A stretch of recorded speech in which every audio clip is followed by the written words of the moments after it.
ದೇವರ ಪರಿಶುದ್ಧ ನಾಮಕ್ಕೆ ಸ್ತೋತ್ರ ಉಂಟಾಗಲಿ. ಪ್ರಿಯರೇ, ನಾವೊಂದು ವಾಕ್ಯವನ್ನು ಓದಿ ನಾವು ಪ್ರಾರ್ಥನೆ ಮಾಡಿ ಆರಾಧನೆ ಸ್ತುತಿಗೆ ಹೋಗುವ. ನಮ್ಮ ತಂದೆ ಆದ ದೇವರಿಗೆ ನಾವು ಎಲ್ಲರೂ ಸೇರಿ ಆರಾಧನೆ ಮಾಡುವ, ಸ್ತುತಿ ಮಾಡುವ, ಆತನಿಗೆ ಆತನ ನಾಮವನ್ನು ಮಹಿಮೆ ಪಡಿಸುವ ಆತನ ಮಕ್ಕಳಾಗಿದ್ದೇವೆ ನಾವು. ಅದಕ್ಕೋಸ್ಕರ ಒಂದು ವಾಕ್ಯ ಓದುವ.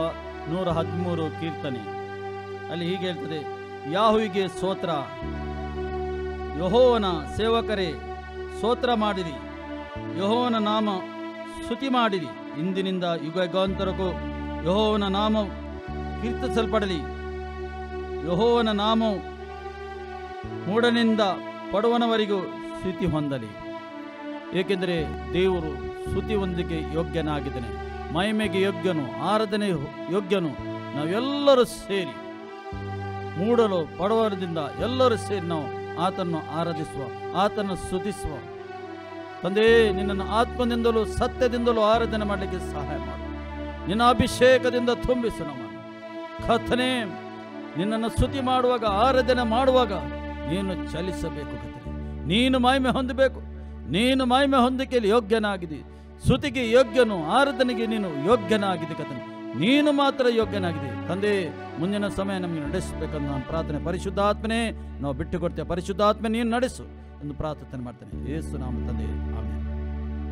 ನಾವೆಲ್ಲರೂ ಸೇರಿ ಸ್ತುತಿಸುವ, ಆತನ ಆರಾಧಿಸುವ,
ಆತನ ಮಾಡಿದ ಉಪಕಾರಗಳೆಲ್ಲವನ್ನೂ ಹೌದು ಸ್ವಾಮಿ, ನೀನು ಮಾಡಿದ ಉಪಕಾರ ನಾವು ಒಂದನ್ನು ಮರೆಯದೆ ನಿನ್ನ ನಾಮಕ್ಕೆ ನಾವು ಸ್ತುತಿಸುತ್ತೇವೆ.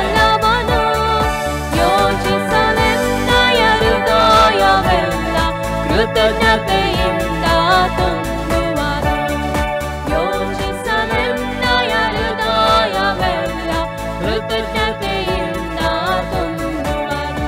ನಾನು ಸ್ತುತಿಸುವೆನು, ನಾನು ಭಜಿಸುವೆನು, ಕರ್ತನ ನಾಮಕ್ಕೆ ಮಹಿಮೆಯನ್ನು ಸಲ್ಲಿಸಿರೆಂದು ನಮಿಸುವೆನು.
ಸ್ತೋತ್ರಪ್ಪ ತಂದೆ. ರಾಜಾದಿರಾಜನಿಗೆ ಸ್ತೋತ್ರ, ದೇವಾನಿಗೆ ಸ್ತೋತ್ರ ಕರ್ತನೇ.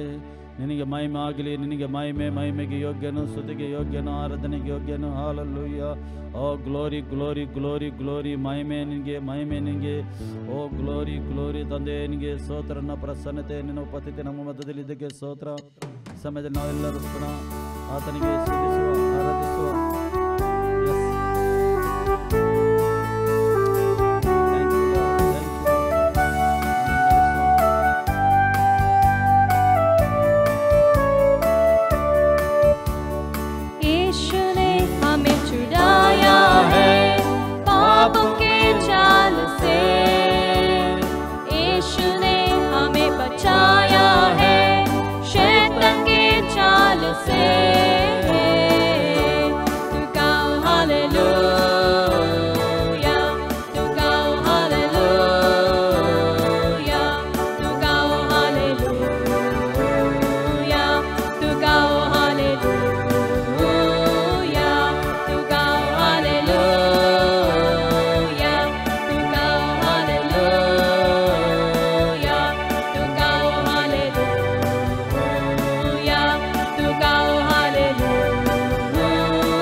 Oh glory, thank you Lord, thank you Jesus, hallelujah, hallelujah. Rajadi Rajanige Sotra, hallelujah, hallelujah, hallelujah.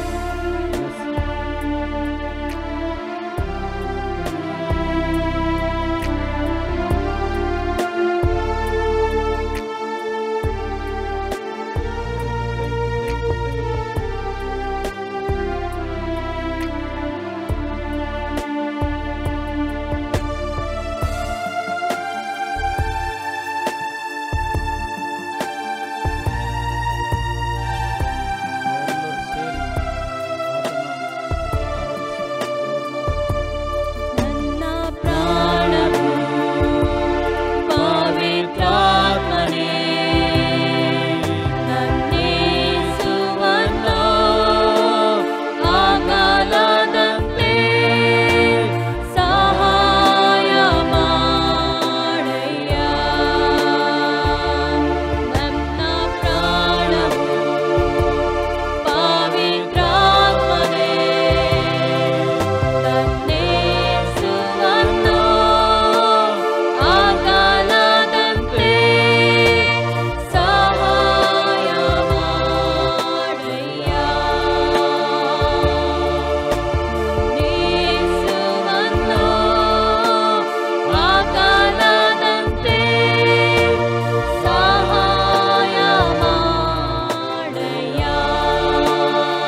ರಾಜಾದಿರಾಜನಿಗೆ ಸ್ತೋತ್ರ.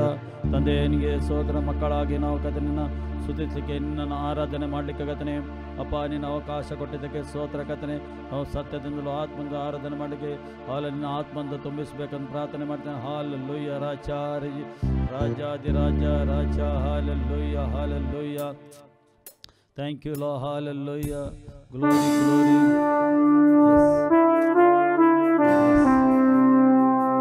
Thank you, thank you, thank you. Hallelujah, hallelujah, hallelujah.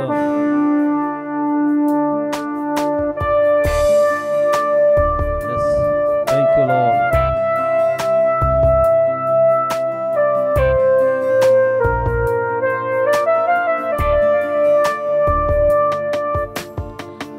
Ramacha Deva tu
ಕರ್ತನೆ. ಸ್ತುತಿ ಆರಾಧನೆ ಮಹಿಮೆ ಹೊಂದಿದ್ದಕ್ಕೆ ಸ್ತೋತ್ರ.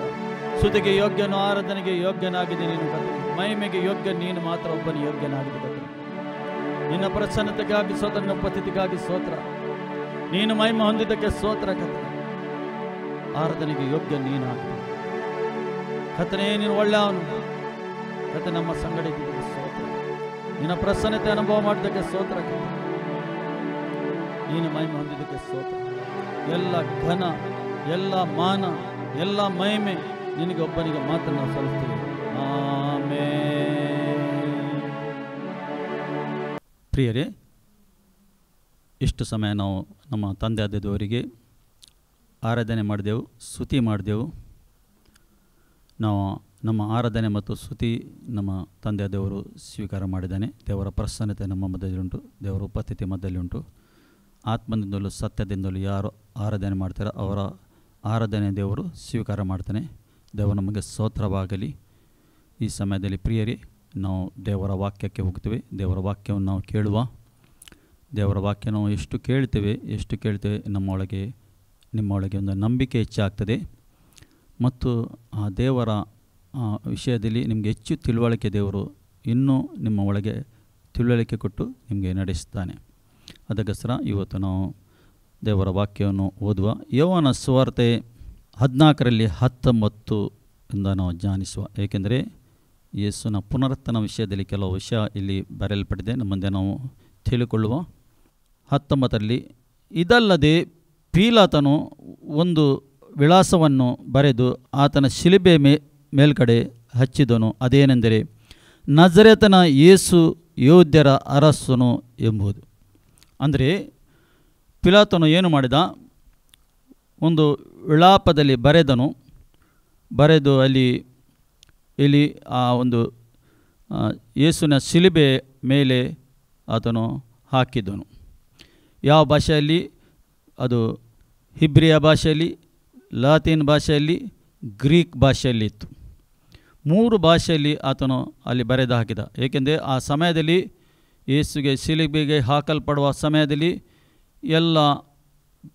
ಎಲ್ಲ ದೇಶದ ಭಾಷೆದ ಜನರು ಅಲ್ಲಿ ಆ ಸಮಯದಲ್ಲಿ ಬಂದಿದ್ದರು. ಅದಕ್ಕೋಸ್ಕರ ಎಲ್ಲರೂ ಆ ವಿಳಾಪವನ್ನು ಓದಬೇಕೆಂದು ಆತನು ಬರೆದು ಹಾಕಿದನು. ದೇವರ ವಾಕ್ಯ ಹೇಳ್ತದೆ. ಮುಂದೆ ದೇವರ ವಾಕ್ಯ ಹೇಳ್ತದೆ, ಯೋಹಾನ ಸುವಾರ್ತೆ 11ರಲ್ಲಿ ನಾವು ಸ್ವಲ್ಪ 11:25 ದೇವರ ವಾಕ್ಯ ಈ ರೀತಿ ಹೇಳ್ತದೆ. ಯೇಸು ಮಾರ್ತಳ ಹತ್ರ ಮಾತಾಡ್ತಾನೆ. ಅಂದರೆ ಲಾಜರಸನು ಸತ್ತು ಹೋಗಿದ್ದಾನೆ.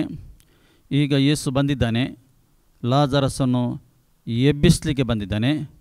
ಮೊದಲು ಮಾರ್ತಳು ಸಿಗುತ್ತಾಳೆ ಅವನಿಗೆ. ಆಗ ಆತನು ಹೇಳ್ತಾ ಇದ್ದಾನೆ 70ರಲ್ಲಿ, ನಾನೇ ಪುನರುತ್ಥಾನವೂ ಜೀವವೂ ಆಗಿದ್ದೇನೆ. ನನ್ನನ್ನು ನಂಬುವವನು ಸತ್ತರೂ ಬದುಕುತ್ತಾನೆ. ನಾನೇ ಪುನರುತ್ಥಾನ ಅಂದರೆ ನಾನೇ ಪುನರುತ್ಥಾನ ಆಗಿದ್ದೇನೆ, ನಾನೇ ಜೀವವಾಗಿದ್ದೇನೆ. ದೇವರು ಹೇಳ್ತಾನೆ, ಆತನು ಹೇಳ್ತಾನೆ, ನನ್ನನ್ನು ನಂಬುವವನು ಸತ್ತರೂ ಬದುಕುತ್ತಾನೆ. ಯೇಸು ಕ್ರಿಸ್ತನನ್ನು ಇದ್ದು ಸತ್ತವನು ಆತನು ಬದುಕುತ್ತಾನೆ ಎಂದು ದೇವರ ವಾಕ್ಯ ಹೇಳ್ತದೆ. ಏಕೆಂದರೆ ಯೇಸುವೇ ಪುನರುತ್ಥಾನ ಆಗಿದ್ದಾನೆ. ಆತನು ಧೈರ್ಯವಾಗಿ ಹೇಳ್ತಾನೆ, ನಾನೇ ಪುನರುತ್ಥಾನ ಆಗಿದ್ದಾನೆ. ನನ್ನಲ್ಲಿ ಇದ್ದು ಸತ್ತವನು ಆತನು ಕೂಡ ಏನಾಗ್ತಾನೆ, ಪುನರುತ್ಥಾನ ಆಗ್ತಾನೆ. ಆತನು ಜೀವಂತವಾಗ್ತಾನೆಂದು ಮಾರ್ತಳಿಗೆ ಸ್ಪಷ್ಟವಾಗಿ ಆತನು ಹೇಳ್ತಾನೆ. ಆ ಪುನರುತ್ಥಾನ ವಿಷಯದಲ್ಲಿ ಆತನು ಹೇಳ್ತಾನೆ. ಏಕೆಂದರೆ ಯೇಸುಗೆ ಗೊತ್ತಿತ್ತು ಆತನು ಸತ್ತರೂ ಕೂಡ ಪುನರುತ್ಥಾನ ಆಗ್ತಾನೆ. ಈ ವಿಷಯದಲ್ಲಿ ಸತ್ಯವೇದದಲ್ಲಿ ಆತನು ಎಷ್ಟು ಸರಿ ಹೇಳಿದ್ದಾನೆ, ನಾನು ಶಿಲುಬೆಗೆ ಹೋಗ್ತೇನೆ, ನಾನು ಶಿಲುಬೆಯಲ್ಲಿ ಪ್ರಾಣ ಕೊಡ್ತೇನೆ, 3ನೇ ದಿವಸ ಜೀವಂತವಾಗ್ತೇನೆಂದು. ಯೇಸು ಗೊತ್ತಿತ್ತು ನಾನು ಪುನರುತ್ಥಾನ ಆಗ್ತೇನೆ ಎಂದು ಗೊತ್ತಿತ್ತು. ಅದಕ್ಕೆ ಸರಿ ಹೇಳ್ತಾನೆ, ನಾನೇ ಪುನರುತ್ಥಾನ ಆಗಿದ್ದೇನೆ, ನಾನೇ ಜೀವವಾಗಿದ್ದೇನೆ. ಆತನು ಹೇಳ್ತಾನೆ, ನನ್ನಲ್ಲಿ ನಂಬುವವನು ಸತ್ತರೂ ಬದುಕುತ್ತಾನೆ ಎಂದು ದೇವರ ವಾಕ್ಯ ಹೇಳ್ತದೆ. ಯೇಸು ಕ್ರಿಸ್ತನ ನಂಬುವನು ಸತ್ತರೂ ಬದುಕುತ್ತಾನೆ. ಈಗ ಮಾರ್ಕನ ಶುಭ ಸಂದೇಶದಲ್ಲಿ ಈ ರೀತಿ ಆತನು ಹೇಳ್ತಾ ಇದ್ದಾನೆ. ಮಾರ್ಕನ ಶುಭ ಸಂದೇಶದಲ್ಲಿ 9:31 ಈ ರೀತಿ ಹೇಳ್ತಾ ಇದ್ದಾನೆ ಆತನು. ಯಾಕೆಂದರೆ ಆತನು ತನ್ನ ಶಿಷ್ಯರಿಗೆ ಉಪದೇಶ ಮಾಡುತ್ತಾ ಮನುಷ್ಯಕುಮಾರನು ಜನರ ಕೈಗೆ ಒಪ್ಪಿಸಲ್ಪಡ್ತಾನೆ, ಅವರು ಅವನನ್ನು ಕೊಲ್ಲುವರು, ಕೊಂದ 3 ದಿನದ ಮೇಲೆ ಆತನು ಜೀವಿತನಾಗಿ ಎದ್ದು ಬರುವನೆಂದು ಹೇಳಿದನು. ಅಂದರೆ ಮನುಷ್ಯಕುಮಾರನಿಗೆ ಶಿಲುಬೆಯಲ್ಲಿ ಕೊಲ್ಲುತ್ತಾರೆ, ಅಂದರೆ ಶಿಲುಬೆಗೆ ಹಾಕುತ್ತಾರೆ, ಆತನು ಪ್ರಾಣ ಕೊಡ್ತಾನೆ ಅಲ್ಲಿ. ಆದರೆ 3ನೇ ದಿವಸ ಆತನು ಜೀವಂತ ಎದ್ದು ಬರ್ತಾನೆಂದು ಆತನು ಸ್ವತಃ ಯೇಸು ಕ್ರಿಸ್ತನು ಸ್ವತಃ ಹೇಳಿದ್ದಾನೆ ಮೊದಲೇ. ಅಂದರೆ ಯಾವ ಮನುಷ್ಯನು ಲೋಕದ ಮನುಷ್ಯನು ಹೇಳಲಿಕ್ಕೆ ಸಾಧ್ಯನೇ ಇಲ್ಲ. ಯೇಸು ದೇವಕುಮಾರನ ಆದ ಕಾರಣ ಆತನಿಗೆ ಗೊತ್ತಿತ್ತು ಆತನ ಮರಣದ ವಿಷಯದಲ್ಲಿ ಅವನು ಹೇಗೆ ಈ ಲೋಕದಲ್ಲಿ ಬಂದು ಹೇಗೆ ಮರಣ ಹೊಂದುತ್ತಾನೆ, ಹೇಗೆ ಆತನು ಜೀವಂತವಾಗ್ತಾನೆಂದು ಅಲ್ಲಿ ಸ್ಪಷ್ಟವಾಗಿ ಆತನು ಯೇಸು ಕ್ರಿಸ್ತನು ಹೇಳಿದ್ದಾನೆ. ಅದಕ್ಕೆ ಸರ ಮಾರ್ಕನ ಶುಭ ಸಂದೇಶದಲ್ಲಿ ಆತನು ಸ್ಪಷ್ಟವಾಗಿ ಹೇಳಿದ್ದಾನೆ, ನಾನು ಪುನರುತ್ಥಾನ ಆಗ್ತೇನೆ. ಈಗ ಅದೇ ಪ್ರಕಾರ ಲೂಕನ ಶುಭ ಸಂದೇಶದಲ್ಲಿ ಶುಭ ಸಂದೇಶದಲ್ಲಿ ಕೂಡ ಬರೆಯಲ್ಪಟ್ಟಿದೆ 24ರಲ್ಲಿ ಈ ರೀತಿ ಯೇಸು ಹೇಳ್ತಾ ಇದ್ದಾನೆ. ಲೂಕನ ಬರೆದ ಶುಭ ಸಂದೇಶ 24ರಲ್ಲಿ 1, ಆ ಸ್ತ್ರೀಯರು ಸಬ್ಬತ್ ದಿನದಲ್ಲಿ ಧರ್ಮನಿಯಮದ ಪ್ರಕಾರ ವಿಶ್ರಮಿಸಿಕೊಂಡು ವಾರದ ಮೊದಲನೆಯ ದಿನದಲ್ಲಿ ಇನ್ನೂ ಮೊಬ್ಬಿರುವಾಗ ತಾವು ಸಿದ್ಧ ಮಾಡಿದ ಸುಗಂಧ ದ್ರವ್ಯಗಳನ್ನು ತೆಗೆದುಕೊಂಡು ಸಮಾಧಿಗೆ ಬಂದರು. ಸಮಾಧಿಗೆ ಮುಚ್ಚಿದ ಕಲ್ಲು ಅಲ್ಲಿಂದ ಉರುಳಿಸಲ್ಪಟ್ಟದ್ದನ್ನು ಕಂಡು ಒಳಕ್ಕೆ ಹೋಗಿ ನೋಡುವಲ್ಲಿ ಯೇಸು ಸ್ವಾಮಿ ದೇಹವನ್ನು ಕಾಣಲಿಲ್ಲ ಎಂದು ದೇವರ ವಾಕ್ಯ ಹೇಳ್ತದೆ. ಅವರು ಯೇಸು ಸ್ವಾಮಿ ದೇಹವನ್ನು ಕಾಣಲಿಲ್ಲ. ಅವರು ಅಂದರೆ ಗೋರಿ ಖಾಲಿ ಇತ್ತು. ಯೇಸುಗೆ ಇಟ್ಟ ಸ್ಥಳ ಅಲ್ಲಿ ಯೇಸು ಇರಲಿಲ್ಲ ಎಂದು ದೇವರ ವಾಕ್ಯ ಹೇಳ್ತದೆ. ಅಲ್ಲಿ ಪುನಃ ಅಲ್ಲಿ ಮುಂದೆ ಓದುವ ನಾವು. ಈ ವಿಷಯದಲ್ಲಿ ಅವರಿಗೆ ಗಲಿಬಿಲಿ ಉಂಟಾದಾಗ ಹೊಳೆಯುವ ಉಡುಪನ್ನು ಧರಿಸಿದ್ದ 2 ಪುರುಷರು ಅಕಸ್ಮಾತವಾಗಿ ಅವರ ಬಳಿಯಲ್ಲಿ ನಿಂತುಕೊಂಡರು. ಅವರು ಗಲಿಬಿಲಿಯಿದ್ದಾರೆ, ಯೇಸು ಆ ಗೋರಿಯಲ್ಲಿ ಇಲ್ಲ. ಗಲಿಬಿಲಿ ಇರುವಾಗ ಅಕಸ್ಮಿತವಾಗಿ ಅಲ್ಲಿ ದೇವರ ವಾಕ್ಯದ ಅಕಸ್ಮಿತವಾಗಿ ಹೊಳೆಯುವ ಉಡುಪನ್ನು ಧರಿಸಿದ 2 ಪುರುಷರು ಅಕಸ್ಮಾತವಾಗಿ ಅವರ ಬಳಿಯಲ್ಲಿ ನಿಂತುಕೊಂಡು ಆ ಸ್ತ್ರೀಯರ ಭಯ ಹಿಡಿಯುವರಾಗಿ ತಮ್ಮ ಮುಖವನ್ನು ನೆಲದ ಕಡೆಗೆ ಬುಗ್ಗಿಸಿಕೊಂಡಿರುವಾಗ ಆ ಪುರುಷರು ಅವರಿಗೆ ಸತ್ತವರೊಳಗೆ ಬದುಕಿರುವವನನ್ನು ಹುಡುಕುವುದೇಕೆ ಹೇಳ್ತಾನೆ. ಅವರು ಪುರುಷರು ಹೇಳ್ತಾರೆ, ಪುರುಷರು ಯಾರು? ದೇವದೂತರಾಗಿದ್ದಾರೆ. ಅವರ ಹತ್ರ ಮಾತಾಡ್ತಾರೆ, ಇವರು ಗಲಿಬಿಲಿದ್ದಾರೆ, ಹೆದರಿಕೆಯಲ್ಲಿ ಇದ್ದಾರೆ. ಆಗ ಅವರು ಹೇಳ್ತಾರೆ, ಸತ್ತವರ ಒಳಗೆ ಬದುಕಿರುವವನ್ನು ಹುಡುಕುವುದು ಏಕೆ? ನೀವು ಹುಡುಕುವುದು ಏಕೆ? ಅವನು ಸತ್ತಿದ್ದ ಹೌದು, ಆತನಿಗೆ ಬದುಕುತ್ತಾ ಇದ್ದಾನೆ. ನೀವು ಹುಡುಕುವುದು ಏಕೆಂದು ದೇವ ವಾಕ್ಯ ಅಲ್ಲಿ ಸ್ಪಷ್ಟವಾಗಿ ಆತನು ಹೇಳ್ತಾ ಇದ್ದಾನೆ. ಆತನು ಇನ್ನೂ ಗಲಿಲಾಯದಲ್ಲಿದ್ದಾಗ ಮನುಷ್ಯಕುಮಾರನು ಪಾಪಿಗಳಾದ ಮನುಷ್ಯರ ಕೈಗೆ ಒಪ್ಪಿಸಲ್ಪಟ್ಟು ಶಿಲುಬೆಗೆ ಹಾಕಲ್ಪಟ್ಟು 3ನೇ ದಿವಸದಲ್ಲಿ ಎದ್ದು ಬರುವುದು ಅಗತ್ಯವೆಂದು ನಿಮಗೆ ಹೇಳಿದ್ದೇನೆ, ನೆನಪಿಗೆ ತಂದುಕೊಳ್ಳಿರಿ ಎಂದು ಹೇಳ್ತಾನೆ. ನೀವು ನಿಮ್ಮ ನೆನಪಿಗೆ ತಂದುಕೊಳ್ಳಿರಿ ಅಂದರೆ ಮನುಷ್ಯಕುಮಾರನಿಗೆ ಶಿಲುಬೆಗೆ ಹಾಕ್ತಾರೆ. ನಾನು ಹೇಳಿದ್ದು ನಿನಗೆ ನೆನಪಿಗೆ ತನ್ನಿರಿ. ಅಂದರೆ ಯೇಸು ಕ್ರಿಸ್ತನು ಸಾಯುವ ಮೊದಲು ಏನು ಹೇಳಿದ್ದಾನೆ ಅದು ನೀವು ನೆನಪಿಗೆ ತನ್ನಿರಿ ಎಂದು ಹೇಳ್ತಾನೆ. ನೆನಪಿಗೆ ತನ್ನಿರಿ ಅಂದರೆ ಯೇಸು ಮೊದಲೇ ಹೇಳಿದ್ದಾನೆ. ತನ್ನ ಪುನರುತ್ಥಾನದ ವಿಷಯದಲ್ಲಿ ಮೊದಲೇ ಯೇಸು ಹೇಳಿದ್ದಾನೆ. ಅದಕ್ಕೋಸ್ಕರ ಯೋಹಾನ ಸುವಾರ್ತೆಯಲ್ಲಿ ಅದೇ ರೀತಿಯಲ್ಲಿ ಬರೆಯಲ್ಪಟ್ಟಿದೆ. ಯೋಹಾನ ಸುವಾರ್ತೆ ಅದರಲ್ಲಿ ಬರೆಯುತ್ತದೆ 20ನೇ ಅಧ್ಯಾಯದಲ್ಲಿ ಈ ರೀತಿ ಬರೆಯಲ್ಪಟ್ಟಿದೆ.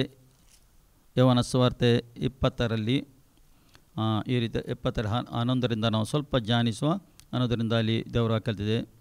ಆದರೆ ಮರಿಯಳು ಹೊರಗೆ ಸಮಾಧಿಯ ಬಳಿಯಲ್ಲಿ ಅಳುತ್ತಾ ನಿಂತಿದ್ದಳು.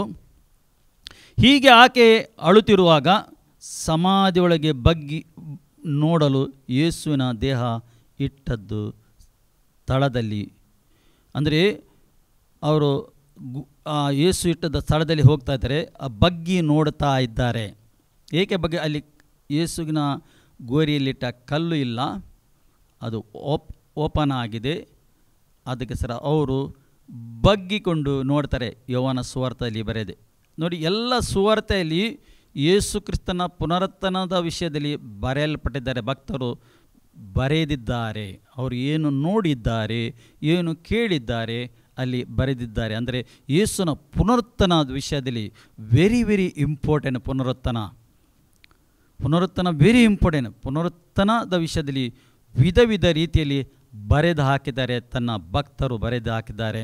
ಅಂದರೆ ಅಲ್ಲಿ ಹೇಳ್ತಾನೆ, ಯೇಸುನ ದೇಹವು ಇಟ್ಟಿದ್ದ ಸ್ಥಳದಲ್ಲಿ ಬೆಳ್ಳಗಿರುವ ವಸ್ತ್ರಗಳನ್ನು ಹೊದ್ದುಕೊಂಡ ಇಬ್ಬರು ದೇವದೂತರು ಕಂಡರು. ನಾವು ಈಗ ಲೂಕನ ಬರೆದ ಸುಭಾಷಣೆಯಲ್ಲಿ ನೋಡಿದ್ದೇವೆ. ಈಗ ಯೋಹನ ಸುಭಾಷಣೆಯಲ್ಲಿ ಅಲ್ಲಿ ಇಬ್ಬರು ದೇವದೂತರು ಬೆಳ್ಳಗೆ ಧರಿಸಿದ ದೇವದೂತರಲ್ಲಿ ಇದ್ದರು. ದೇವರ ವಾಕ್ಯ ಹೇಳಿದ ಕಂಡರು. ಅವರಲ್ಲಿ ಒಬ್ಬನು ತಲೆಯಿಂದ ಕಡೆಯಲ್ಲಿಯೂ ಒಬ್ಬನು ಕಾಲಿದ್ದ ಕಡೆಯಲ್ಲಿಯೂ ಕೂತಿದ್ದರು. ಒಂದು ಯೇಸುಗೆ ತಲೆ ಇತ್ತು, ಆ ತಲೆಯ ಭಾಗದಲ್ಲಿ ಕೂತ್ಕೊಂಡಿದ್ದಾರೆ. ಎಲ್ಲರೂ ಒಬ್ಬನು ಕಾಲು ಇಟ್ಟಿದೆ ಅಲ್ಲಿ ಕೂತ್ಕೊಂಡಿದ್ದಾನೆ. ಅಂದರೆ ಅದರಲ್ಲಿ ಯೇಸು ಇಲ್ಲ, ಯೇಸು ಪುನರುತ್ಥಾನ ಆಗಿದ್ದಾನೆ. ಅಲ್ಲಿ ಯೇಸು ಪುನರುತ್ಥಾನ ಆಗಿದ್ದಾನೆ. ಅಲ್ಲಿ ಈ ರೀತಿ ಬರೆಯಲ್ಪಟ್ಟಿದೆ. ಅವರು ಆಕೆಯನ್ನು, ಅಮ್ಮ ನೀನು ಯಾಕೆ ಆಳುತ್ತಿ ಎಂದು ಕೇಳಲು ಆಕೆ, ನನ್ನ ಸ್ವಾಮಿಯನ್ನು ತೆಗೆದುಕೊಂಡು ಹೋಗಿದ್ದಾರೆ, ಆತನು ಎಲ್ಲಿಟ್ಟಿದ್ದರೋ ನನಗೆ ಗೊತ್ತಿಲ್ಲ ಅಂದರು. ನನ್ನ ಸ್ವಾಮಿಯನ್ನು ತೆಗೆದುಕೊಂಡು ಹೋಗಿದ್ದಾರೆ, ಆತನನ್ನು ಎಲ್ಲಿ ಇಟ್ಟಿದ್ದರೋ ನಮಗೆ ಗೊತ್ತಿಲ್ಲ ಎಂದು ಆತನು ಅಲ್ಲಿ ಹೇಳ್ತಾ ಇದ್ದಾನೆ, ಈಕೆಯು ಹೇಳ್ತಾ ಇದ್ದಾರೆ. ಅಂದರೆ ಅಷ್ಟು ಪ್ರೀತಿ ಯೇಸುವಿನ ಮೇಲೆ. ನನ್ನ ಸ್ವಾಮಿಯನ್ನು ಸತ್ತರೂ ಕೂಡ ನಾವು ಕೊಂಡು ಹೋಗ್ತೇವೆ. ಅವರು ಗೊತ್ತಿಲ್ಲ, ಬದುಕಿದ್ದು ಗೊತ್ತಿಲ್ಲ. ಆದರೂ ಅಲ್ಲಿ ಅವರು ಹೇಳ್ತಾ ಇದ್ದಾರೆ, ಅಲ್ಲಿ ಹೇಳ್ತಾರೆ, ತೆಗೆದುಕೊಂಡು ಹೋಗಿದ್ದಾರೆ, ಆತನು ಎಲ್ಲಿಟ್ಟಿದ್ದಾರೆ ನನಗೆ ಗೊತ್ತಿಲ್ಲ ಅಂದರು. ಇದನ್ನು ಕೇಳಿ ತಿರುಗಿಕೊಂಡು ಯೇಸು ಹಿಂತಿರುಗಿ ಕಂಡಳು. ಆದರೆ ಆತನು ಯೇಸು ಅಂತ ಅವರಿಗೆ ತಿಳಿಯಲಿಲ್ಲ. ಹಿಂತಿರುಗಾಗ ಅಲ್ಲಿ ಯೇಸು ನಿಂತಿದ್ದನು, ಪುನರುತ್ಥಾನದ ಯೇಸು ನಿಂತಿದ್ದ. ಆದರೆ ಯೇಸು ಎಂದು ಅವರಿಗೆ ಸ್ತ್ರೀಯರಿಗೆ ಗೊತ್ತಾಗಲಿಲ್ಲ. ಸತ್ಯವೇದ ಹೇಳ್ತದೆ, ಅವರಿಗೆ ಯೇಸು ಎಂದು ಗೊತ್ತಾಗಲಿಲ್ಲ. ಏನು ಅಲ್ಲಿ ಯಾರೆಂದು ಅವ್ರಿಗೆ ಗೊತ್ತಾಗಲಿಲ್ಲ.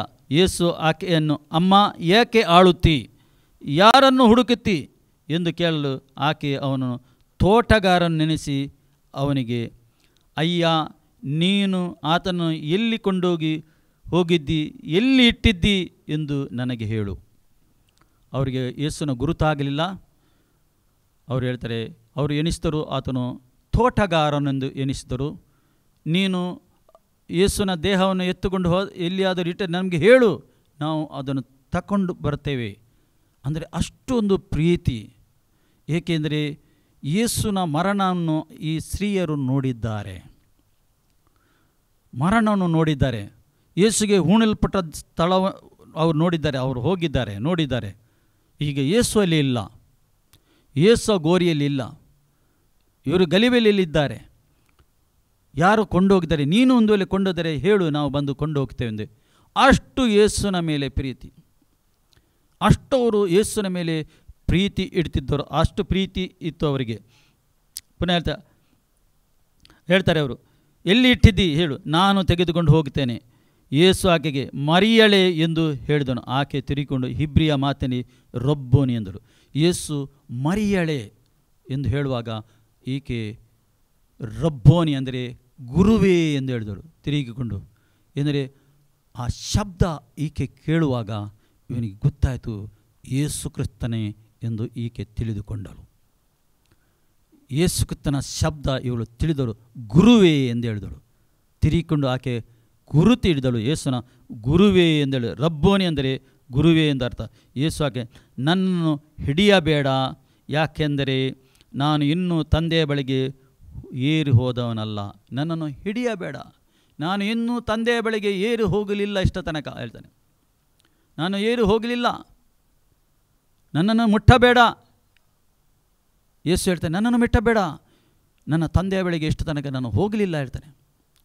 ಪುನಃ ಅಲ್ಲಿ ದೇವರ ವಾಕ್ಯ ಹೇಳ್ತಿದೆ, ನೀನು ನನ್ನ ಸಹೋದರನ ಬಳಿಗೆ ಹೋಗಿ, ನಾನು ನನ್ನ ತಂದೆಯು ನಿಮ್ಮ ತಂದೆಯು ನನ್ನ ದೇವರು ನಿಮ್ಮ ದೇವರು ಆಗಿರುವಾತನ ಬಳಿಗೆ ಏರು ಹೋಗುತ್ತೇನೆ ಎಂದು ಅವರಿಗೆ ಹೇಳು ಎಂದಳು. ಅಂದರೆ ಅದರ ಮಧ್ಯದಲ್ಲಿ ಯೇಸು ಕ್ರಿಸ್ತನು ತಂದೆಯ ಬಳಿಗೆ ಹೋಗಿದ್ದಾನೆ, ದೇವರ ಸಿಂಹಾಸನದ ಬಳಿಗೆ ಹೋಗಿದ್ದಾನೆ. ಯೇಸುನ ರಕ್ತ ಈ ಪರಿಶುದ್ಧ ರಕ್ತ ಆ ಸಿಂಹಾಸನ ಮೇಲೆ ಚಿಮುಕಿಸ್ತಾನೆ. ಪರಲೋಕದ ಬಾಗಿಲು ತೆರೆಯಲ್ಪಟ್ಟಿತು.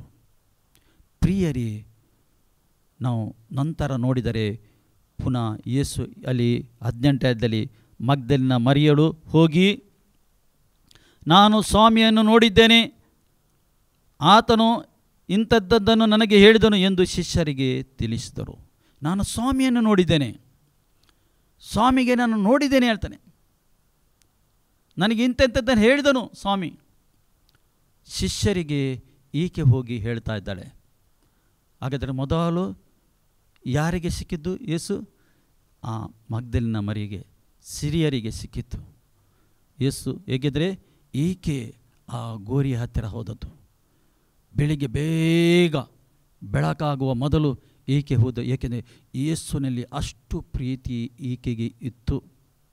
ಮೊದಲು ನೋಡಿದ್ದು ಆ ಸ್ತ್ರೀ ನೋಡಿದ್ದು, ಮಗ್ದಲಿನ ಮರಿಯಳು ಯೇಸುವನ್ನು ನೋಡಿದ್ದು ಪುನರುತ್ಥಾನದ್ದು. ನಂತರ ಹೋಗಿ ಶಿಷ್ಯರಿಗೆ ಈಕೆ ಹೇಳ್ತಾ ಇದ್ದಾರೆ. ನಾವು ಇನ್ನೊಂದು ಲೂಕನ ಬರೆದ 24ರಲ್ಲಿ ಪುನಃ ನಾವು ನೋಡುವ ಅದರ ವಿಷಯದಲ್ಲಿ ಕೆಲವು ವಿಷಯ ನಮಗೆ ತಿಳ್ಕೊಳ್ಳಿಕ್ಕೆ ಆಗ್ತದೆ. ಸತ್ಯವೇದದ ಮುಖಾಂತರ ನಾವು ತಿಳ್ಕೊಳ್ಳುವ 9 ಅಲ್ಲಿ ಈ ರೀತಿ ಹೇಳ್ತದೆ. 24:9, ಆತನ ಮಾತುಗಳನ್ನು ನೆನಪಿಗೆ ತಂದುಕೊಂಡು ಸಮಾಧಿಯ ಬಳಿಯಿಂದ ಹಿಂತಿರುಗಿ ಹೋಗಿ ಈ ಸಂಗತಿಗಳನ್ನೆಲ್ಲ 11 ಮಂದಿ ಶಿಷ್ಯರಿಗೆ ಉಳಿದವರೆಲ್ಲರಿಗೆ ತಿಳಿಸಿದರು. ನೋಡಿ ಹೇಗೆ ಅವಳು ಹೋಗಿ ಎಲ್ಲ ಶಿಷ್ಯರಿಗೆ ಮತ್ತು 11 ಮಂದಿ ಶಿಷ್ಯರಿಗೆ ಕೂಡ ಈಕೆ ತಿಳಿಸಿದಳು ಎಂದು ದೇವರ ವಾಕ್ಯ ಹೇಳ್ತದೆ. ಪುನಃ ಮತ್ತಾಯನ ಬರೆದ ಶುಭ ಸಂದೇಶದಲ್ಲಿ ಇದೇ ರೀತಿ ಬರೆಯಲ್ಪಟ್ಟಿದೆ. ಮತ್ತಾಯನ ಬರೆದ ಶುಭ ಸಂದೇಶದಲ್ಲಿ ಭಕ್ತನು ಬರೆದು ಹಾಕಿದ್ದಾನೆ. ಏಕೆ ಯೇಸುನ ಪುನರುತ್ಥಾನ ವಿಷಯದಲ್ಲಿ ನಿಜವಾಗಿ ಯೇಸು ಪುನರುತ್ಥಾನ ಆಗಿದ್ದಾನೆಂದು. ಅಂದರೆ ಪುನರುತ್ಥಾನ ವೆರಿ ವೆರಿ ಇಂಪಾರ್ಟೆಂಟ್. ಸತ್ಯವೇದದಲ್ಲಿ ಅಲ್ಲಿ 2 ಹೇಳ್ತದೆ, 28ರಲ್ಲಿ 2 ಹೇಳ್ತದೆ. ನೋಡಿ, ಯೇಸುಗೆ ಪುನರುತ್ಥಾನ ಆಗುವಾಗ ಯಾವ ರೀತಿಯಲ್ಲಿ ಆದದೊಂದು ಇಲ್ಲಿ ಮತ್ತಾಯನು ಸರಿಯಾದ ರೀತಿಯಲ್ಲಿ ಬರೆದಾಕಿದ್ದಾನೆ 2ರಲ್ಲಿ. ಅಲ್ಲಿ ಆಗ ಮಹಾಭೂಕಂಪವಾಯಿತು. ಕರ್ತನ ದೂತನ ಆಕಾಶದಿಂದ ಇಳಿದು ಬಂದು ಆ ಕಲ್ಲನ್ನು ಬಾಗಿಲಿನಿಂದ ಉರುಳಿಸಿ ಅದರ ಮೇಲೆ ಕೂತುಕೊಂಡನು. ಅವನ ಮುಖಭಾವವು ಮಿಂಚಿನಂತೆ ಇತ್ತು, ಅವನ ಉಡುಪು ಹಿಮದಂತೆ ಬೆಳ್ಳಗಾಗಿತ್ತು. ದೇವರ ವಾಕ್ಯ ಹೇಳ್ತದೆ. ಹೇಗಿತ್ತು? ಹಿಮದಂತೆ ಆ ದೇವದೂತನ ಆ ಒಂದು ಉಡುಪು ಬೆಳ್ಳದಾಗಿತ್ತು ಎಂದು ದೇವರ ವಾಕ್ಯ ಈ ರೀತಿ ಹೇಳ್ತದೆ. ಅಲ್ಲಿ ದೇವರು ಮತ್ತೆ ಹೇಳ್ತದೆ, ಅಲ್ಲಿ ಅವನ ಮುಖಭಾವವು ಮಿಂಚಿನಂತೆ ಇತ್ತು, ಅವನ ಉಡುಪು ಹಿಮದಂತೆ ಬೆಳ್ಳಾಗಿತ್ತು. ಕಾವಲುಗಾರರು ಅವರಿಗೆ ಹೆದರಿ ನಡುಗಿ ಸತ್ತವರಾಗಿ ಆದರು. ಅಲ್ಲಿ ಕಾವಲು ಕಾಯ್ತಿದ್ದರು. ಆ ಒಂದು ಯೇಸುನ ಗೋರಿನ ಹೊರಗೆ ಅಲ್ಲಿ ಇಬ್ಬರು ಕಾವಲುಗಾರರಿದ್ದರು. ಆ ಗೋರಿಯನ್ನು ಕಾಯ್ತಾ ಇದ್ದರು. ಆದರೆ ಅವರು ಏನಾದರೂ ನೆಲಕ್ಕೆ ಬಿದ್ದವರು. ಅವರು ಅಂದರೆ ದೇವರ ವಾಕ್ಯ ಹೇಳ್ತದೆ, ಅಲ್ಲಿ ಅವರಿಗೆ ಹೆದರಿಕೆ ನಡುಗಿ ಸತ್ತವರಾಗಿ ಆದರು. ದೇವರ ವಾಕ್ಯ ಹೇಳ್ತದೆ, ಅವರು ಸತ್ತವರಾಗಿ ಆದರು, ನಡುಗಿದರು ಎಂದು ದೇವರ ವಾಕ್ಯ ಹೇಳ್ತದೆ. ಅವರು ಏಕೆಂದರೆ ಯೇಸುನ ಪುನರುತ್ಥಾನ ಆಗುವಾಗ ದೊಡ್ಡ ಏನಾಯಿತು? ಭೂಕಂಪ ಆಯಿತು. ಅಲ್ಲಿ ಭೂಕಂಪ ಆಗಿ ಆ ಕಲ್ಲನ್ನು ಉರುಳಿಸಿದ್ದರು ಎಂದು ದೇವರ ವಾಕ್ಯ ಹೇಳ್ತದೆ. ಏಕೆ? ಯೇಸುನ ಪುನರುತ್ಥಾನ ಒಬ್ಬ ಮಾನವನಿಗೆ ವೆರಿ ವೆರಿ ಇಂಪಾರ್ಟೆಂಟ್ ಆಗಿದೆ. ಏಕೆಂದರೆ ಯೇಸುನ ಪುನರುತ್ಥಾನ ಆದರಿಂದ ನಮಗೆ ಎಲ್ಲರಿಗೆ ಅವಕಾಶ ಪರಲೋಕಕ್ಕೆ ಸೇರಲಿಕ್ಕೆ ಒಂದು ಅವಕಾಶ. ಅಲ್ಲಿ ನಾವು ಮುಂದೆ ಓದುವ ನಾವು 11ನೇ ವಾಕ್ಯದಿಂದ ಈ ರೀತಿ ಹೇಳ್ತದೆ. ಪುನಃ ಅವರು ಹೋಗುತ್ತಿರುವಾಗ ಕಾವಲುಗಾರಲ್ಲಿ ಕೆಲವರು ಪಟ್ಟಣದೊಳಗೆ ಬಂದು ನಡೆದ ಸಂಗತಿಗಳನ್ನು ಯಾಜಕರಿಗೆ ತಿಳಿಸಿದರು. ಅಲ್ಲಿ ಏನೇನು ಆಗಿದೆ? ಈಗ ಇಲ್ಲಿ ಇವರು ಸತ್ತವರಾಗಿ ಆದರು. ಇಲ್ಲಿ ಏನೇನು ಆಗಿದೆ, ಸತ್ಯ ಏನು ಆಗಿದೆ ಅಲ್ಲಿ, ಆ ಸಂಗತಿಯನ್ನು ಅವರು ಹೋಗಿ ಯಾರ ಹತ್ರ ಹೋಗಿ ಹೇಳಿದರು? ಕಾವಲುಗಾರ ಹೋಗಿ ಪಟ್ಟಣದೊಳಗೆ ಹೋಗಿ ಸಂಗತಿಯನ್ನು ಮಹಾಯಾಜಕರಿಗೆ ಹೇಳಿದರು. ಪಿಲಾತನ ಬಳಿಗೆ ಹೋಗಲಿಲ್ಲ ಅವರು. ಪಿಲಾತನ ಬಳಿಗೆ ಒಂದು ವೇಳೆ ಹೋಗಿದ್ದಾರೆ ಅವರು, ಅಲ್ಲಿ ಅವರಿಗೆ ಮರಣದಂಡನೆ ಸಿಗ್ತಿತ್ತು. ಆದರೆ ಅವರು ಯಾಜಕರ ಹತ್ರ ಹೋದರು. ಅವರು ಯಾಜಕರ ಹತ್ರ ಈ ಸತ್ಯವನ್ನು ಅವರು ಹೋಗಿ ಹೇಳಿದರು. ಇಂಥ ಆಗಿದೆ, ಹೀಗೆ ಆಗಿದೆ, ಯೇಸು ಪುನರುತ್ಥಾನ ಆಗಿದ್ದಾನೆ, ದೇವದೂತರು ಅಲ್ಲಿ ಬಂದಿದ್ದಾರೆ, ಅದು ಕಲ್ಲನ್ನು ಹೊರಡಿಸಿದ್ದಾರೆ ಎಂದು ಸತ್ಯವನ್ನು ಆ ಮಹಾಯಾಜಕರಿಗೆ ಹೇಳಿದರು. ಅಲ್ಲಿ ದೇವರ ವಾಕ್ಯತೆ, ಇವರು ಹಿರಿಯರ ಸಂಗಡ ಕೂತುಕೊಂಡು ಆಲೋಚನೆ ಮಾಡಿ ಈ ಸಿಪಾಯಿಗಳಿಗೆ ಬಹಳ ಹಣವನ್ನು ಕೊಟ್ಟು ಅವನು ಶಿಷ್ಯರ ರಾತ್ರಿಯಲ್ಲಿ ಬಂದು ನಾವು ನಿದ್ದೆ ಮಾಡುತ್ತಿರುವಾಗ ಆತನನ್ನು ಕದ್ದುಕೊಂಡು ಹೋದರು ಎಂದು ಹೇಳಿರಿ. ನೋಡಿ, ಮಹಾಯಾಜಕರು ಸುಳ್ಳು ಹೇಳಿದರು. ನೋಡಿ, ಈ ಸತ್ಯವನ್ನು ಅವರು ಸುಳ್ಳಾಗಿ ಮಾಡಿದರು. ಯೇಸುವಿನ ಪುನರುತ್ಥಾನವನ್ನು ಅಡಗಿಸಿದರು. ಇವತ್ತು ಎಷ್ಟೋ ಯಹೂದ್ಯರಿದ್ದಾರೆ ಇಸ್ರೇಲಲ್ಲಿ, ಇವರು ಈ ಸ್ಟೋರಿ ನಂಬುತ್ತಾರೆ. ಆ ದಿವಸ ಮಹಾಯಾಜಕರು ಏನು ಮಾಡಿದರು? ಈ ಸ್ಟೋರಿ ಮಾಡಿದರು, ಯೇಸುವನ್ನು ಕದ್ದುಕೊಂಡು ಹೋಗಿದ್ದಾರೆ ಎಂದು, ಶಿಷ್ಯರು ಬಂದು ಕದ್ದುಕೊಂಡು ಹೋಗಿದ್ದಾರೆ ಎಂದು ಒಂದು ಕಥೆ ಮಾಡಿದರು. ಅವರು ಇವರಿಗೆ ಹಣ ಕೊಟ್ಟು, ಕಾವಲುಗಾರರಿಗೆ ಹಣ ಕೊಟ್ಟು, ಕಾವಲುಗಾರನು ಸತ್ಯ ಹೇಳಿದರು ಹೋಗಿ ಯಾಜಕರಿಗೆ. ಆದರೆ ಈ ಯಾಜಕರು ಏನು ಮಾಡಿದರು? ಮುಚ್ಚಿದರು. ಯೇಸುವಿನ ಪುನರುತ್ಥಾನ ಮುಚ್ಚಿಬಿಟ್ಟರು, ಸತ್ಯವನ್ನು ಮುಚ್ಚಿದರು, ಯಾಜಕರು ಮುಚ್ಚಿದರು. ಆದ ಕಾರಣ ಇವತ್ತು ಕೂಡ ಇಸ್ರೇಲಲ್ಲಿ ಯೇಸುವನ್ನು ನಂಬುವುದಿಲ್ಲ ಅವರು. ಏಕೆ? ಇವರು ಆ ಒಂದು ಸುಳ್ಳು ಕಥೆಯನ್ನು ಮಾಡಿ ಅವರಿಗೆ ಹಣ ಕೊಟ್ಟು ಏನದು ಮುಚ್ಚಿಬಿಟ್ಟರು ಎಂದು ದೇವರ ವಾಕ್ಯ ಹೇಳ್ತದೆ. ಅವರು ಮುಚ್ಚಿದರು. ಅಲ್ಲಿ ದೇವರ ವಾಕ್ಯ ಹೇಳ್ತದೆ, ರಾತ್ರಿಯಲ್ಲಿ ಬಂದು ನಾವು ನಿದ್ದೆ ಮಾಡುವಾಗ ಅವರನ್ನು ಕದ್ದುಕೊಂಡು ಹೋದರು ಎಂದು ಹೇಳಿದರು. ಈ ಸುದ್ದಿಯು ದೇಶಾಧಿಪತಿಯ ಕಿವಿಗೆ ಬಿದ್ದರೆ ನಾವು ಅವರನ್ನು ಸಮಾಧಾನಪಡಿಸಿ ನಿಮಗೆ ಭಯವಿಲ್ಲದ ಹಾಗೆ ಮಾಡುತ್ತೇವೆ.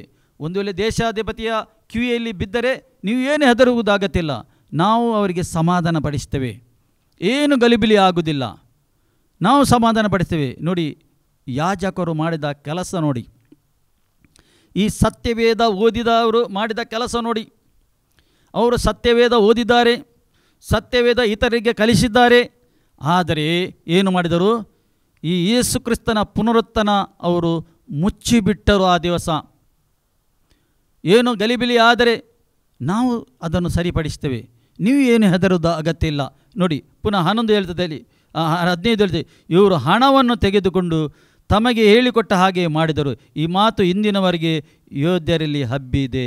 ನೋಡಿ, ಹಣವನ್ನು ತೆಗೆದುಕೊಂಡು ಎಲ್ಲ ಕಡೆಗೆ ಹೋಗಿ ಅವರು ಹೇಳಿದರು.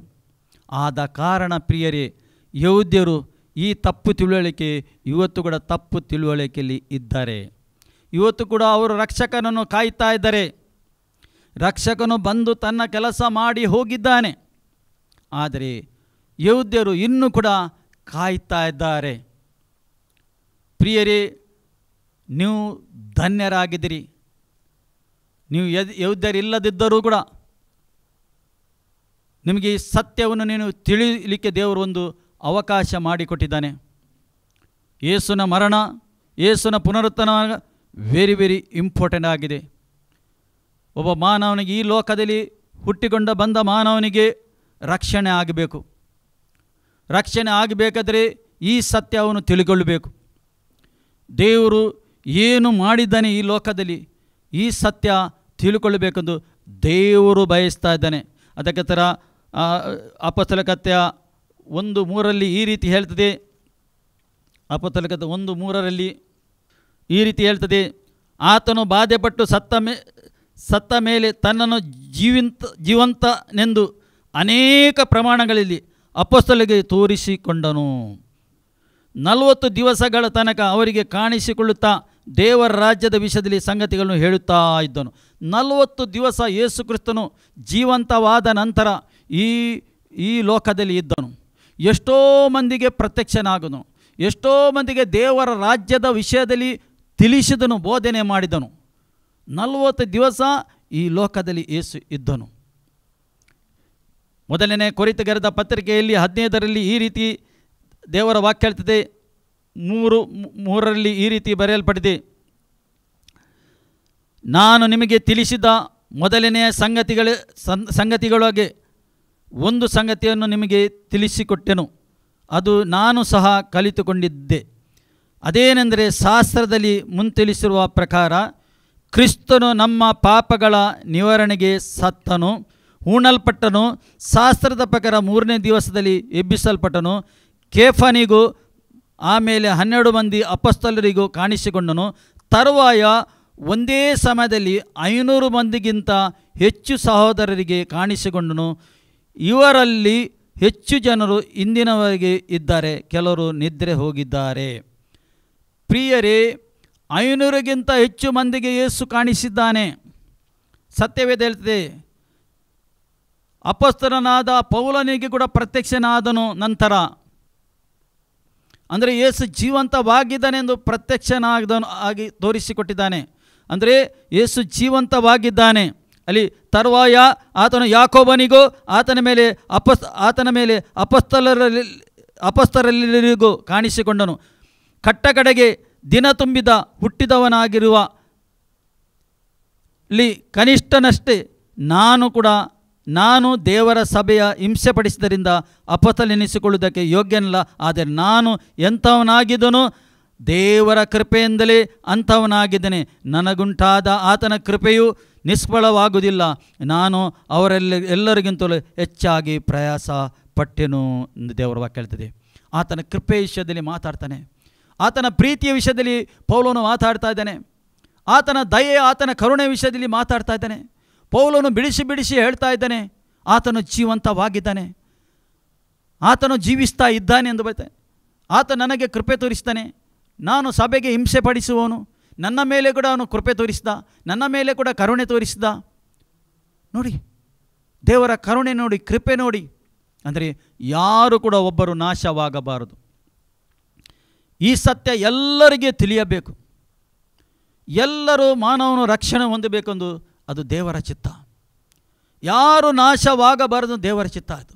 ಏಕೆಂದರೆ ಅದಕ್ಕೋಸ್ಕರ ಪೌಲನು ತನ್ನ ಪತ್ರಿಕೆಯಲ್ಲಿ ಬಿಡಿಸಿ ಬರೆದಿದ್ದಾನೆ. ಯಾಕೆ ಪತ್ರಿಕೆ ಬರೆದಿದ್ದಾನೆ? ಪ್ರಿಯರೇ, ಇವತ್ತು ನೀವು ಮತ್ತು ನಾವು ಕ್ರಿಸ್ತನ ವಿಷಯದಲ್ಲಿ, ಕ್ರಿಸ್ತನ ಶಿಲುಬೆ ವಿಷಯದಲ್ಲಿ, ಆತನ ಮರಣದ ವಿಷಯದಲ್ಲಿ, ಆತನ ಪುನರುತ್ಥಾನ ವಿಷಯದಲ್ಲಿ ನಾವು ತಿಳಿದುಕೊಳ್ಳಬೇಕೆಂದು ಆತನು ಬರೆದು ಹಾಕಿದ್ದಾನೆ. ಅಲ್ಲಿ ಯೋಹನನು ಹೇಳ್ತಾ ಇದ್ದಾನೆ, ನಾವು ಕಣ್ಣಾರೆ ಕಂಡಿದ್ದೇವೆ, ನಾವು ಕಿವಿಯಾರಿ ಕೇಳಿದ ಆತನ ಮುಟ್ಟಿದ್ದೇವೆ ಹೇಳ್ತಾನೆ. ಜೀವ ಸ್ವರೂಪನಾಥ ಯೇಸು ಕ್ರಿಸ್ತನದು ದೇವರು. ನೋಡಿ ಎಷ್ಟು ದೊಡ್ಡ ಆತನು ಈ ಲೋಕದಲ್ಲಿ ಬಂದು ತ್ಯಾಗ ಮಾಡಿದ್ದಾನೆ. ಪ್ರಿಯರೇ, ನಿಮಗಸ್ರ ನಮಗಸ್ರ ಇಡೀ ಮಾನವ ಕುಲಗಸ್ರ ತ್ಯಾಗ ಮಾಡಿದ್ದಾನೆ. ಅವರ ಕಣ್ಣೆದುರಿಗೆ ಯೇಸು ಕ್ರಿಸ್ತನು ಪರಲೋಕಕ್ಕೆ ಎತ್ತಲ್ಪಟ್ಟಿದ್ದಾನೆ. ಅವರ ಕಣ್ಣೆದುರಿಗೆ ಆತನು ಪರಲೋಕಕ್ಕೆ ಹೋಗಿದ್ದಾನೆ. ನಾನು ಪುನಃ ಬರ್ತೇನೆ ಎಂದು ಹೇಳಿದ್ದಾನೆ. ನಾನು ಪುನಃ ಬರ್ತೇನೆ ಎಂದು ಯೇಸು ಕ್ರಿಸ್ತನು ಹೇಳಿದ್ದಾನೆ. ಪುನಃ ದೇವರ ವಾಕ್ಯ ರೋಮಪುರದ ಪತ್ರಿಕೆಯಲ್ಲಿ ಈ ರೀತಿ ಬರೀತಾ ಇದೆ. ಯೇಸುನ ಈ ಪುನರುತ್ಥಾನ ವಿಷಯದಲ್ಲಿ ಬರೀತಾ ಇದ್ದಾನೆ. 4:25 ದೇವರು ಆತನು ನಮ್ಮ ಅಪರಾಧಗಳ ನಿಮಿತ್ತ ಮರಣಕ್ಕೆ ಒಪ್ಪಿಸಿಕೊಟ್ಟು, ಮಾನವನ ಅಪರಾಧಗೋಸ್ಕರ ಅವನಿಗೆ ಮರಣಕ್ಕೆ ಒಪ್ಪಿಸಿಕೊಟ್ಟನು. ದೇವರು ಒಪ್ಪಿಸಿಕೊಟ್ಟು ನಮಗೆ ನೀತಿವಂತರೆಂಬ ನಿರ್ಣಯ ಉಂಟಾಗುವ ನಿಮಿತ್ತ ಜೀವದಿಂದ ಎಬ್ಬಿಸಿದನು. ಎಷ್ಟು ದೊಡ್ಡ ತ್ಯಾಗ ಮಾಡಿದ್ದಾನೆ ದೇವರು, ಎಷ್ಟು ಪ್ರೀತಿ ತೋರಿಸ್ತಾನೆ ನೋಡಿ. ತನ್ನ ಒಬ್ಬನೇ ಮಗನಿಗೆ ಬಿಟ್ಟುಕೊಟ್ಟ, ಶಿಲುಬೆಯಲ್ಲಿ ಮರಣ ಹೊಂದಲಿಕ್ಕೆ ಬಿಟ್ಟುಕೊಟ್ಟ. ಏಕೆ? ನಿಮ್ಮ ಪಾಪ, ನಮ್ಮ ಅಪರಾಧಗಳು ಎಲ್ಲ ಕೆಟ್ಟದನ್ನು ಆತನ ಮೇಲೆ ಹಾಕಿ ಆತನು ಮರಣ ಹೊಂದಿದ. ಅದರ 3ನೇ ದಿವಸ ಆತನಿಗೆ ಜೀವಂತ ಎಬ್ಬಿಸಿದ. ಏಕೆ? ನಮಗೆ ನೀತಿವಂತರೆಂಬ ನಿರ್ಣಯ ಉಂಟಾಗುವ ನಿಮಿತ್ತ. ಏಕೆ? ಆತನ ಮರಣದಲ್ಲಿ ನೀವು ಮತ್ತು ನಾವು ಪಾಲುಗಾರರಾಗಿದ್ದೇವೆ.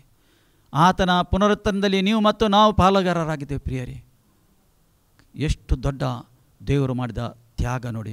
ನಮಗೆ ಎಷ್ಟು ಪ್ರೀತಿ ಮಾಡ್ತಾನೆ ಎಂದು ಅದನ್ನು ತೋರಿಸಿಕೊಟ್ಟಿದ್ದಾನೆ. ಖಂಡಿತ ಅರ್ಥ ಆಯಿತು ಅಂತ ನಂಬುತ್ತೇನೆ. ಈ ವಾಕ್ಯದ ಮುಖ ನಿಮಗೆ ದೇವರು ಆಶೀರ್ವಾದ ಮಾಡಲಿ. ಆಮೇಲೆ ಪ್ರಾರ್ಥಿಸುವ. ಪ್ರೀತಿ ಸ್ವರೂಪನಾದ ತಂದೆಯ ದೇವರು, ನಿನಗೆ ಸ್ತೋತ್ರ. ಈ ಸಮಯದಲ್ಲಿ ನಿನ್ನ ಅಪಾರವಾದ ಪ್ರೀತಿ, ಅಪಾರವಾದ ದಯಕ ಸ್ತೋತ್ರ. ಕರ್ತ, ನಿನ್ನ ಮಕ್ಕಳು ನಿನ್ನ ಸಂದೇಶವನ್ನು ಕೇಳಿದ್ದಾರೆ. ಕರ್ತನೇ, ನಿನ್ನ ಪುನರುತ್ಥಾನದ ಸಂದೇಶವನ್ನು ಕೇಳಿದ್ದಾರೆ. ವಾಕ್ಯದ ಮುಖಾಂತರನೇ ಇವರು ಕೇಳಿದ್ದಾರೆ. ಸ್ವಾಮಿ ಕರ್ತನೇ, ಇವರ ಮೇಲೆ ಕರುಣೆ ತೋರಿಸು. ಕರ್ತನೇ, ಇವರ ರಕ್ಷಣೆಯನ್ನು ಈಗ ಕಾಪಾಡಲಿಕ್ಕೆ ಇವರಿಗೆ ಸಹಾಯ ಮಾಡಬೇಕಂದು ನಾನು ಪ್ರಾರ್ಥನೆ ಮಾಡ್ತೇನೆ. ಕರ್ತನೇ, ಈ ಬೆಳಕಲ್ಲಿ ನಡೆಯಲಿಕ್ಕೆ ಇವರಿಗೆ ಸಹಾಯ ಮಾಡಬೇಕಂದು ನಾನು ಪ್ರಾರ್ಥನೆ ಮಾಡ್ತೇನೆ. ಈ ಸಮಯದಲ್ಲಿ ಕತೆ ನೀನು ಇವರಿಗೆ ನಡೆಸಬೇಕಂದು ನಾನು ಪ್ರಾರ್ಥನೆ ಮಾಡ್ತೇನೆ. ಕರ್ತನೇ, ಈ ಬೆಳಕಲ್ಲಿ ಇವರು ನಡೆಯಬೇಕು. ಕರ್ತನೇ, ನಿತ್ಯತ್ವ ಪಡ್ಕೊಳ್ಬೇಕಂದು ನಾನು ಪ್ರಾರ್ಥನೆ ಮಾಡ್ತೇನೆ. ಇವರಿಗೆ ಇವರ ಕುಟುಂಬಕ್ಕೆ ನಾನು ಬ್ಲೆಸ್ ಮಾಡ್ತೇನೆ. ಕರ್ತನೇ, ನೀನು ಬಂದ ನಿನ್ನ ಕುಟುಂಬ ವರ್ತನೆಯಿಂದ ವಾಗ್ದಾನ ಮಾಡಿದಿ, ಇವ್ರ ಕುಟುಂಬ ಕೂಡ ರಕ್ಷಣೆ ಹೊಂದಲಿ ಎಂದು ನಾನು ಪ್ರಾರ್ಥನೆ ಮಾಡ್ತೇನೆ. ಇವರ ಕೆಲಸ ಕಾರ್ಯದಲ್ಲಿ ಆಶೀರ್ವಾದ ಹೊಂದಲಿ ಎಂದು ನಾನು ಪ್ರಾರ್ಥನೆ ಮಾಡ್ತೇನೆ. ಇವರ ಬಲಪಡಿಸಿ ಇವರು ನಡೆಸಬೇಕೆಂದು ನಾನು ಪ್ರಾರ್ಥನೆ ಮಾಡ್ತೇನೆ. ಎಲ್ಲ ವಿಷಯದಲ್ಲಿ ನಿನ್ನ ಶಾಂತಿ ಸಮಾಧಾನದ ಒಂದು ಅನುಭವ ಆಗಲಿ. ಕರ್ತನೇ, ಒಂದು ಪುನರುತ್ಥಾನದ ಅನುಭವ ಆಗಲಿ. ಬರಬೇಕಾದ ಸಕಲ ಆಶೀರ್ವಾದದಿಂದ ಅವರಿಗೆ ತುಂಬಿಸಬೇಕೆಂದು ನಾನು ಪ್ರಾರ್ಥನೆ ಮಾಡ್ತೇನೆ. ಯೇಸು ಕ್ರಿಸ್ತನ ನಾಮದಲ್ಲಿ ಪ್ರಾರ್ಥನೆ ಹೊಂದಿದೆ ಪ್ರೀತಿಯುಳ್ಳ ತಂದೆ, ಆಮೇನ್. ನಮ್ಮ ಕರ್ತನಾದ ಯೇಸು ಕ್ರಿಸ್ತನ ಕೃಪೆ, ತಂದೆಯ ದೇವರ ಪ್ರೀತಿ, ಪರಿಶುದ್ಧಾತ್ಮನ ಅನ್ಯೋನ್ಯತೆ ಈಗಲೂ ಸದಾಕಾಲ ನಿಮ್ಮ ಸಂಗಡ ಇರಲಿ. ಆಮೇನ್.